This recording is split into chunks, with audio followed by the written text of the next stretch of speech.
wabarakatuh. Kami dari kelompok 8 yang beranggotakan saya sendiri, Nurlita Sari, Juju Jumiati, Revi Kirana, dan Fahmi Isfahul Hadi dari kelas Biologi D, serta Sekar Sonata, Herawati Dwi Astuti, Novita, dan Siti Robiatul Adawiyah dari kelas Biologi F akan mempresentasikan materi mengenai pengembangan wilayah pesisir dan pulau-pulau kecil sebagai kawasan strategi. Selanjutnya, materi yang akan kita sampaikan hari ini adalah yang pertama ada pendahuluan, kemudian ada permasalahan dalam pengelolaan wilayah pesisir dan pulau-pulau kecil kawasan strategis, kemudian ada konsep pembangunan berkelanjutan, terus potensi wilayah pesisir sebagai kawasan strategis, dan yang terakhir yaitu syarat-syarat agar peranan strategis wilayah pesisir tercapai. Next. Yang pertama yaitu pendahuluan. Indonesia merupakan negara kepulauan terbesar di dunia dengan jumlah pulau sekitar 17.508 pulau dan panjang garis pantai kurang lebih 81.000 km laut Nusantara dan selat-selat, laut teritorial, dan perairan zona ekonomi eksklusif wilayah Indonesia. Kemudian mengandung kekayaan sumber daya alam yang melimpah. Pulau-pulau kecil adalah pulau dengan luas kurang lebih 2.000 km persegi beserta kesatuan ekosistemnya. Dalam pengelolaannya, pulau-pulau kecil di Indonesia terdapat berbagai kebijakan yang sekiranya dapat mendukung pembangunan dan pengembangan pulau tersebut. Salah satu kebijakan pemerintah Indonesia dalam upaya pengembangan di kepulauan adalah menjadikan status dari pulau-pulau kecil tersebut menjadi kawasan strategis. Materi selanjutnya akan disampaikan oleh Juju Jumiati, kepadanya dipersilahkan. Baik, terima kasih. Selanjutnya, wilayah pesisir merupakan salah satu sistem ekologi yang paling produktif, beragam, dan kompleks. Wilayah ini berperan sebagai penyangga, pelindung, dan penyaring antara daratan dan lautan, serta merupakan pemusatan terbesar penduduk. Kementerian Kelautan dan Perikanan Republik Indonesia dalam Undang-Undang Nomor 1 Tahun 2014 tentang pengelolaan wilayah pesisir dan pulau-pulau kecil mendefinisikan wilayah pesisir sebagai daerah peralihan antara sistem darat dan laut yang dipengaruhi oleh perubahan di darat dan laut. Next. Pesisir adalah jalur yang sempit, di mana terjadi interaksi darat dan laut. Artinya, kawasan pesisir meliputi kawasan darat yang masih dipengaruhi oleh sifat-sifat laut, gelombang pasang surut, dan kawasan laut yang masih dipengaruhi oleh proses alami dan aktivitas manusia. Hampir 60% dari total penduduk Indonesia tinggal dan beraktivitas di kawasan laut dan pesisir. Selain itu, lebih dari 14 juta penduduk atau kurang lebih 7,5% dari total penduduk Indonesia menggantungkan hidupnya pada kegiatan yang ada di kawasan ini. Selanjutnya, materi akan disampaikan oleh Revi Kirana. Baik, terima kasih Juju. Slide selanjutnya mengenai permasalahan dalam pengelolaan wilayah pesisir dan pulau-pulau kecil. Yang pertama, permasalahan pengelolaan wilayah pesisir. Aktivitas-aktivitas yang sering terjadi di wilayah pesisir seringkali mengakibatkan perubahan-perubahan pada sumber daya alam. Berbagai kasus seperti kondisi tangkap lebih atau overfishing, pencemaran perairan, degradasi fisik habitat pesisir, dan abrasi pantai. Kondisi ini telah memberikan tekanan lingkungan yang kompleks dan membengkak terhadap wilayah pesisir. Beberapa kegiatan yang diduga menyebabkan erosi pantai antara lain, pengambilan pasir untuk reklamasi, pembangunan pelabuhan, pembangunan hotel. Hal ini terjadi karena perencanaan dan pengembangan wilayah pesisir yang tidak tepat. Slide selanjutnya.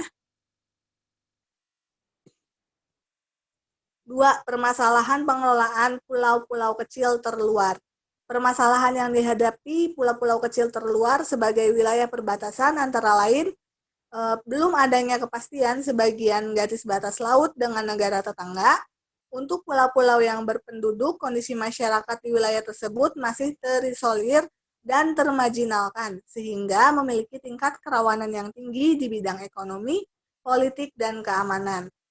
Maraknya pelanggaran hukum yang terjadi di wilayah perbatasan, seperti penyelundupan, pencurian ikan, melakukan trafficking dan perompakan, terbatasnya prasarana dan sarana untuk melakukan pembinaan, pengawasan, dan pengembangan, khususnya terhadap pulau-pulau yang terpencil, sulit dijangkau, dan tidak berpenghuni.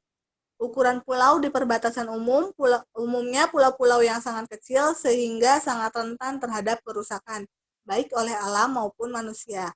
Yang terakhir, belum sinkronnya pengelolaan perbatasan, baik yang mencakup kelembagaan program maupun kejelasan kewenangan. Selanjutnya akan disampaikan oleh Fahmi. Ya baik, terima kasih. Selanjutnya yaitu mengenai kawasan strategis. Suatu kawasan strategis adalah suatu kawasan ekonomi yang secara potensial memiliki efek ganda atau multiplier efek yang signifikan secara lintas sektoral, lintas spasial, lintas wilayah, dan lintas pelaku. Dengan demikian, perkembangan wilayah strategis memiliki efek sentrifugal karena dapat menggerakkan secara efektivitas perkembangan ekonomi sektor-sektor lainnya, perkembangan wilayah di sekitarnya, serta kemampuan menggerakkan ekonomi masyarakat secara luas. Dalam arti tidak terbatas ekonomi masyarakat kelas-kelas tertentu saja. Selanjutnya, suatu kawasan dan komoditas dinilai strategis jika memiliki potensi kaitan ke belakang dan ke depan yang kuat. Ke arah belakang, backward, diharapkan pengembangan suatu kawasan strategis dapat menyerap tenaga kerja serta memacu pertumbuhan aktivitas-aktivitas penyedia input baik berupa produk-produk input bahan mentah, bahan baku, dan alat, maupun produk-produk jasa penunjang. Ke arah depan, forward, mengembangkan kawasan diharapkan berpotensi memicu perkembangannya aktivitas-aktivitas pengolahan dan pemanfaatan produk output kawasan. Aktivitas-aktivitas tersebut merupakan aktivitas-aktivitas pasca panen atau pasca penangkapan, aktivitas pengolahan atau agroindustri hingga distribusi pemasaran. Selanjutnya, materi akan dilanjutkan oleh Startonata.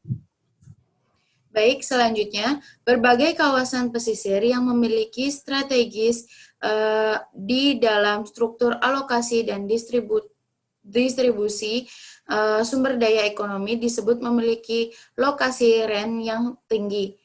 Nilai ekonomi kawasan pesisir selain ditentukan oleh REN lokasi REN, setidak-tidaknya juga mengandung 3 unsur, yakni Ricardian REN, berdasarkan kekayaan dan kesesuaian sumber daya yang dimiliki untuk berbagai pengguna aktivitas ekonomi, seperti kesesuaiannya suitability untuk berbagai aktivitas budidaya atau tambak, kesesuaian fisik untuk pengembangan, pelabuhan, dan sebagainya. Environmental REN, kawasan pesisir adalah nilai atau fungsi kawasan yang didasarkan atas fungsinya di dalam keseimbangan lingkungan. Seperti social REN, manfaat kawasan menyangkut berbagai fungsi sosial. Selanjutnya, pemerintah menerbitkan Undang-Undang Nomor 27 Tahun 2007 tentang pengelolaan wilayah pesisir dan pulau-pulau kecil yang kemudian direvisi dengan Undang-Undang Nomor 1 Tahun 2014 atas perubahan Undang-Undang Nomor 27 Tahun 2007 tentang pengelolaan wilayah pesisir dan pulau-pulau kecil dengan alasan belum mewujudkan pendekatan integrated constant management yang ditandai dengan tidak adanya pembaharuan atas penguasaan dan pengusahaan yang timpang dan adanya ketidaksinkronan dengan pengaturan perundang-undangan. Selanjutnya akan dilanjut dengan Herawati. Baik, di sini saya akan melanjutkan materi. Menurut PP 26 2008 tentang RT/RWN, kawasan strategi nasional merupakan wilayah yang penataan ruangnya diprioritaskan karena mempunyai pengaruh yang sangat penting secara nasional terhadap kedaulatan negara, pertahanan dan keamanan negara, ekonomi, sosial, budaya, dan atau lingkungan, termasuk wilayah yang ditetapkan sebagai warisan dunia. Dalam Undang-Undang Nomor 26 Tahun 2007 juga dijelaskan mengenai tentang penataan ruang, menyebutkan bahwa kawasan strategis adalah kawasan yang di dalamnya berlangsung kegiatan yang mempunyai pengaruh besar terhadap yang pertama, tata ruang di wilayah sekitarnya, yang kedua, kegiatan lain di bidang sejenis, dan kegiatan lain di bidang lainnya, dan atau yang ketiga yaitu peningkatan kesejahteraan masyarakat. Next.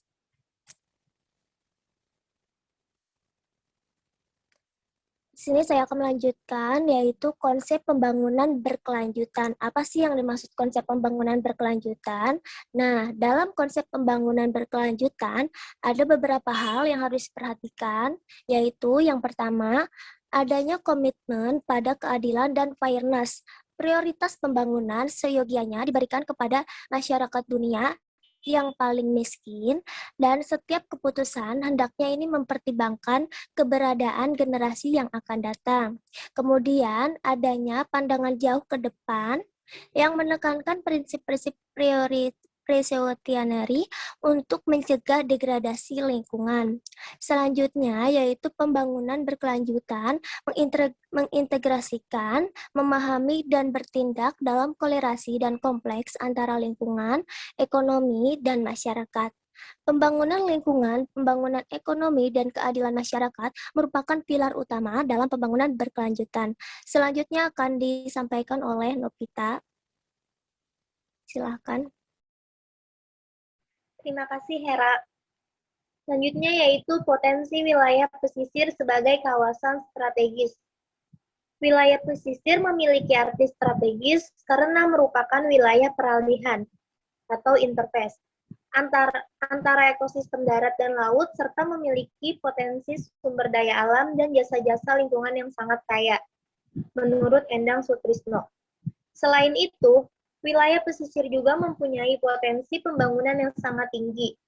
Potensi tersebut antara lain yaitu terdapatnya sumber daya yang dapat diperbarui seperti hutan mangrove, terumbu karang, padang lamun, rumput laut, dan sumber daya perikanan laut. Selain itu, kawasan pesisir memiliki potensi lain berupa sumber daya yang tidak dapat diperbarui, terdiri atas sumber daya mineral dan geologis, dan yang terakhir antara pesisir memiliki potensi jasa-jasa lingkungan misalnya environmental service atau kawasan perlindungan dan sistem penyangga kehidupan, pariwisata, transportasi, dan sumber energi. Next.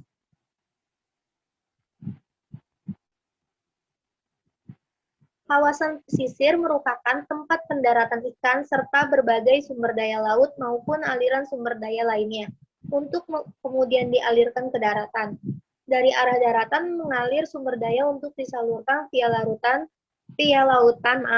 dan juga udara melalui kawasan-kawasan pesisir. Kawasan pesisir secara global telah cenderung menjadi konsentrasi aktivitas perekonomian dan peradaban manusia. Kawasan pesisir dalam kenyataannya menampung sekitar 60% populasi dunia. Secara historis, kawasan pesisir telah menjadi hamparan konsentrasi berbagai kota-kota pelabuhan dan pusat-pusat pertumbuhan global. Baik, selanjutnya akan dilanjutkan oleh Siti Robiatul Adawiyah.